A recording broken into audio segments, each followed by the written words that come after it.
Huli ka, Ming. Bakit ka nandyan, Ming? Oo nga. Uy, Ming. Opo, opo, opo talaga naman. Nakahiyad-hiyad ka pa dyan. Saan ka ba galing kagabi, ha? Oh, tingnan mo. Ang sarap ng higa, eh. Oo. Kaya pala hindi kita nakita. Uy, wag mong takpan yung mukha mo. Miming.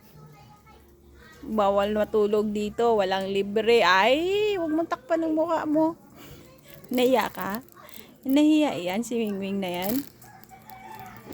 Di na kasi siya makapasok sa loob kasi sarado yung pinto. O ba, gumawa ng paraan. Dito sa labas natulog ko. Ayan, ang mga kasama niya, host. Ano siya? Kawawa naman yung Miming na yan. Puyat kaming? Puyat ikaw? Bo. Oh, ang taray. Ayaw mapanmamansin. Oh. Boy. Puyat oh.